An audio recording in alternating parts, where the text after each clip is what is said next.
ఇప్పుడు ఇవాళ ఎవరైతే ఇద్దరు ఎమ్మెల్యేలు మీద క్లీన్ చిట్ ఇచ్చారో స్పీకర్, వాళ్ళ గురించి మనం ఫస్ట్ మాట్లాడదాం. ఆ ఇద్దరు ఎమ్మెల్యేల్లో పోచారం శ్రీనివాసరెడ్డి ఆల్రెడీ ప్రభుత్వ సలహాదారుగా ఏదో పదవిలో ఉన్నట్టున్నాడు కదా, subject to correction. I think అదే అనుకుంటున్నాను నేను, వ్యవసాయ శాఖ సలహాదారుగానే ఏదో ఉన్నట్టున్నారు. మరి ప్రభుత్వము, ముఖ్యమంత్రి రేవంత్ రెడ్డి ఇచ్చిన పదవిని అనుభవిస్తున్న పోచారం శ్రీనివాసరెడ్డి పార్టీ మారలేదంటే ఎట్లా? ఆయన రాష్ట్ర వ్యవసాయ శాఖనో లేకపోతే రాష్ట్ర ప్రభుత్వ సలహాదారుడు కానీ ఇప్పుడు ఉన్నారు ఆయన. ఇప్పుడు గూగుల్ చేసినా వస్తుంది, ఆ పదవిలో కొనసాగుతున్నారు ఆయన. 2019 నుంచి స్పీకర్ గా పనిచేసిన పోచారం శ్రీనివాసరెడ్డికి కనీసం కామన్ సెన్స్ ఉండాలి కదా. నేను స్పీకర్ గా పనిచేసిన, నాకు నిబంధనలు ఏంటో తెలుసు, నాకు రూల్స్ ఏంటో రెగ్యులేషన్స్ ఏంటో తెలుసు, నేను ఈ పదవిలో నేను కొనసాగడం అర్హుణ్ణి కాదు, నేను పార్టీకి రాజీనామా చేసిన అని ఆయన రిజైన్ చేయాలి కదా.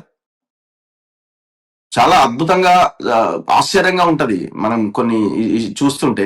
ఇదే రేవంత్ రెడ్డి బాన్సువాడ ప్రచారంలోకి వెళ్ళి 2023 ఎలక్షన్స్ లో దున్నపోతులతో పోల్చిండి ఈ ఫ్యామిలీని.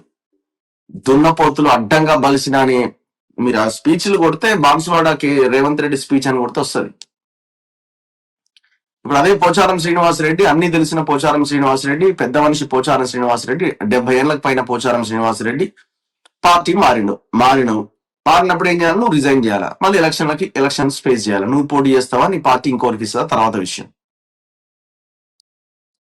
సో పార్టీ మారి మళ్ళీ ఇప్పుడు నేను పార్టీ మారలేదని చెప్తున్నావు. మళ్ళీ ఇంకొకటి ఏంది, ఇందులో రాష్ట్ర ప్రభుత్వం ఇచ్చినటువంటి పదవిని అనుభవిస్తూ, నేను అనుకున్నాను క్యాబినెట్ హోదా, మరి ఇది ఎట్లా డెసిషన్ తీసుకున్నా అర్థం కావట్లేదు, కానీ క్యాబినెట్ హోదా ఏది, రాష్ట్ర ప్రభుత్వ సలహాదారుడు అన్నది క్యాబినెట్ హోదా పదవి.